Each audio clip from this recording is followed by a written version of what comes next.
এইবার ভিডিও করছি না, বাল ডক্টরে ভিডিও হবে না, আর ভিডিও না হলে আমি করতে পারবো না।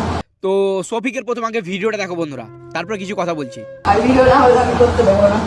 দেখা যাচ্ছে তো? তো দেখতে পাচ্ছ যে সোশ্যাল মিডিয়াতে প্রচুর পরিমাপে এই ভিডিওটা ভাইরাল হচ্ছে যে শফিকের একটা খারাপ লিঙ্ক ভাইরাল হয়ে গেছে।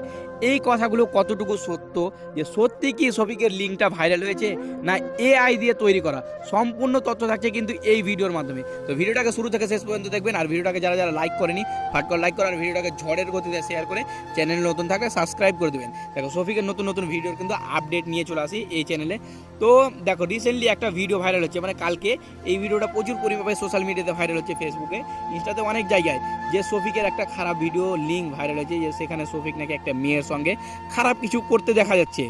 তো এই কথাগুলো কতটুকু সত্য তার আগে কিছু কথা বলছি বন্ধুরা। দেখো যে সে পলিগ্রাম টিভিতে থাকাকালীন সে এই রকম বাজে ছিল না, বুঝতে পেরেছো? সে এই রকম বাজে ছিল না। আর বাজে হওয়ার কারণ হচ্ছে যে টাকা পয়সা। তোমার কাছে যদি টাকা পয়সা চলে আসে না, মানুষের হাব ভাব আলাদাই রকমের হয়ে যায়। তুমি খারাপ কাজে না যেতে পারো, কিন্তু সেই রকম তোমার হাব ভাবটা কিন্তু আলাদা লেভেলের হয়ে যাবে। তো সেই রকম হচ্ছে শফিকের, যে এখন বর্তমানে রিসেন্টলি সেই লাখ টাকার জন্য কোনো দিনে ব্যাপার নয়, দিনে বা মাসে লাখ টাকা কামাই করা ওর কাছে কোনো ব্যাপারই না। বা দু চারটা যদি স্পন্সরশিপ করে নেয় তো 2-4 লাখ টাকা এমনি কামাই করে নিবে। তো ওর কাছে যে ইয়াস মাস্তি ফুর্তি এগুলো কিন্তু ওর কাছে কোনো ব্যাপার না। ইয়াস মাস্তি প্রচুর পরিমাপে করছে এই দুনিয়ায়, কিন্তু ও দেখছে ওই দুনিয়ায় যে ওকে হিসাব দিতে হবে, এই জিনিসগুলো কিন্তু তার মাথায় খেয়াল নাই। যে বাজে কাজগুলো করছে, যে দেখো পল্লিগ্রাম টিভি ছাড়াকালীন সে একটা কিসিং ভিডিও ভাইরাল হলো, কোথায় গিয়ে মদ খেয়ে পড়ে থাকছে, লালবাগে না কোথায় গিয়ে পড়ে থাকছে, তারপরে ধরো না তারপরে কোথায় গিয়ে মার খাচ্ছে, কোথায় পল্লিগ্রাম টিভি ছেড়ে দিয়ে লাত খাচ্ছে, মার খাচ্ছে, কিসিং ভিডিও ভাইরাল হচ্ছে। তারপরে রিসেন্টলি সে জেলে গেল একটা মেয়ের জন্য, ডিভোর্স দেওয়ার জন্য। এইবার কিন্তু এখন বর্তমানে যে রিসেন্টলি মানে কালকে একটা ভিডিও ভাইরাল হচ্ছে, যেখানে কিন্তু একটা মেয়ের সঙ্গে খারাপ কিছু করতে দেখা যাচ্ছে। তো এই ভিডিওটা কিন্তু একদম রিয়েল ভিডিও, কিন্তু ফেক ভিডিও না, একদম রিয়েল ভিডিও, যার জন্য কিন্তু এই ভিডিওটা করা।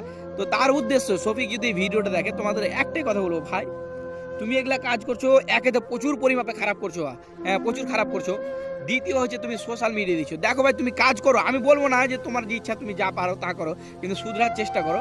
কিন্তু তুমি যে এগুলা কাজ করছো, ডাইরেক্ট সোশ্যাল মিডিয়াতে ভিডিওটা দিয়ে দিচ্ছ, এটা তোমার উপরে কতটা খারাপ ইফেক্ট পড়ছে ভাবো। তোমার বাদ দাও, তোমার বাবা মার উপরে মান সম্মান কতটা আছে, তোমার বাবা মার যে মান সম্মানটুকু আছে, ওই মান সম্মানটি কি থাকবে? ভাবো ধুলোয় মিশে যাবে।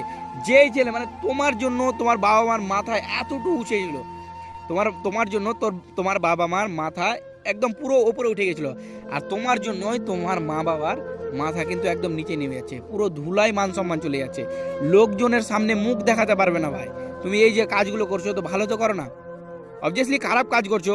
ভালো যদি কাজ করে থাকো তাহলে তোমাকে বলবে ভালো, আর তুমি যদি খারাপ কাজ করো তাহলে তুমি মারা যাওয়ার পরও তোমাকে বলবে যে না ওই ছেলেটা খারাপ ছিল, মরেছে তো খুব ভালোই হয়েছে।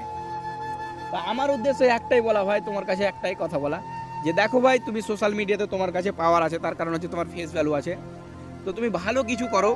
দেখো রিসেন্টলি তুমি 2-4টা গান বের করলে তো অনেকে ভালো বললো, আর তুমি এখন যে বর্তমানে যে ভিডিওটা আপলোড করেছো, এই ভিডিওটা আমি দেখলাম, সম্পূর্ণ ভিডিওটা দেখেছি, তুমি ভিডিওটাতে ভিডিও অন করেছো, অন্য কেউ অন করেনি। এটা যদি গুপ্ত কেউ যদি লুকিয়ে ভিডিওটা করতো আলাদা ব্যাপার, কিন্তু ভিডিওটা তুমি করেছো, তুমি নিজে ক্যামেরা অন করেছো, আর যেইখানে দেখা যাচ্ছে যে তুমি একটা মেয়ের সঙ্গে খারাপ কিছু করছো। দেখো একটাই কথা বলবো, যে এই দুনিয়াতে আছো, আজ আছো কালকে না থাকতে পারো, কিন্তু তুমি যে যা করে গেছো তোমার কিন্তু সারা জীবন কিন্তু লোকের মুখে থাকবে। তুমি ভালো কাজ করলে ভালো কথা বলবে, খারাপ কাজ করলে খারাপ কথা বলবে। তো শুধরানোর চেষ্টা করো, আর সুন্দর সুন্দর ভিডিও আমাদেরকে উপহার দাও, এইটুকু চাওয়া পাওয়া তোমার কাছ থেকে। তো থ্যাংক ইউ সো মাচ ভিডিওটা দেখার জন্য। আর ভিডিওটা সত্যি রিয়েল ভিডিও ছিল, আর বেশি বেশি করে শেয়ার করেন যেন সবার মাঝে ছড়িয়ে সবার কাছে সবাই যেন জানতে পারে যে এইরকম একটা কুমন্তব্য করেছে, আর শফিকের কাছে যেন চলে যায়, ও যেন শুধরানোর চেষ্টা করে নিজেকে।